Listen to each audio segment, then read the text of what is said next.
Matius pasal 2. Orang-orang Majus dari timur. Sesudah Yesus dilahirkan di Betlehem di tanah Yudea, pada zaman Raja Herodes, datanglah orang-orang Majus dari timur ke Yerusalem dan bertanya-tanya, "Di manakah dia, Raja orang Yahudi yang baru dilahirkan itu? Kami telah melihat bintangnya di timur, dan kami datang untuk menyembah dia."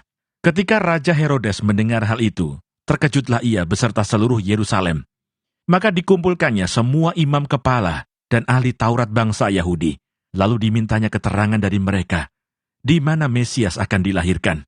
Mereka berkata kepadanya, "Di Betlehem di tanah Yudea, karena demikianlah ada tertulis dalam kitab Nabi, dan engkau Betlehem, tanah Yehuda, engkau sekali-kali bukanlah yang terkecil di antara mereka, yang memerintah Yehuda, karena daripadamu lah akan bangkit seorang pemimpin, yang akan menggembalakan umatku Israel."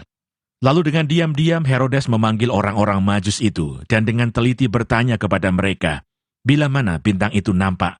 Kemudian ia menyuruh mereka ke Betlehem, katanya, "Pergi dan selidikilah dengan seksama hal-hal mengenai anak itu, dan segera sesudah kamu menemukan dia, kabarkanlah kepadaku, supaya aku pun datang menyembah dia." Setelah mendengar kata-kata raja itu, berangkatlah mereka. Dan lihatlah, bintang yang mereka lihat di timur itu mendahului mereka, hingga tiba dan berhenti di atas tempat di mana anak itu berada. Ketika mereka melihat bintang itu, sangat bersukacitalah mereka. Maka masuklah mereka ke dalam rumah itu, dan melihat anak itu bersama Maria ibunya, lalu sujud menyembah dia.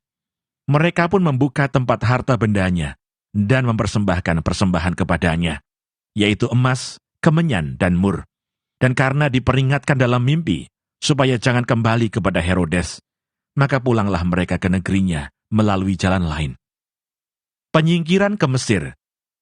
Sesudah orang-orang Majus itu berangkat, nampaklah malaikat Tuhan kepada Yusuf dalam mimpi dan berkata, "Bangunlah, ambillah anak itu serta ibunya, larilah ke Mesir dan tinggallah di sana, sampai aku berfirman kepadamu, karena Herodes akan mencari anak itu untuk membunuh dia." Maka Yusuf pun bangunlah, diambilnya anak itu serta ibunya malam itu juga, lalu menyingkir ke Mesir, dan tinggal di sana hingga Herodes mati. Hal itu terjadi supaya genaplah yang difirmankan Tuhan oleh Nabi, "Dari Mesir kupanggil anakku." Pembunuhan anak-anak di Betlehem. Ketika Herodes tahu bahwa ia telah diberdayakan oleh orang-orang Majus itu, ia sangat marah. Lalu ia menyuruh membunuh semua anak di Betlehem dan sekitarnya, yaitu anak-anak yang berumur 2 tahun ke bawah, sesuai dengan waktu yang dapat diketahuinya dari orang-orang Majus itu. Dengan demikian genaplah firman yang disampaikan oleh Nabi Yeremia. Terdengarlah suara di Rama, tangis dan ratap yang amat sedih. Rahel menangisi anak-anaknya, dan ia tidak mau dihibur, sebab mereka tidak ada lagi. Kembali dari Mesir. Setelah Herodes mati, nampaklah malaikat Tuhan kepada Yusuf dalam mimpi di Mesir, katanya, "Bangunlah, ambillah anak itu serta ibunya, dan berangkatlah ke tanah Israel, karena mereka yang hendak membunuh anak itu sudah mati." Lalu Yusuf pun bangunlah, diambilnya anak itu serta ibunya, dan pergi ke tanah Israel.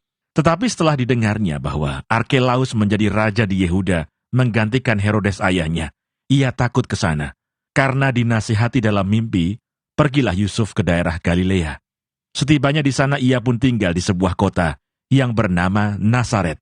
Hal itu terjadi supaya genaplah firman yang disampaikan oleh nabi-nabi, bahwa ia akan disebut orang Nazaret.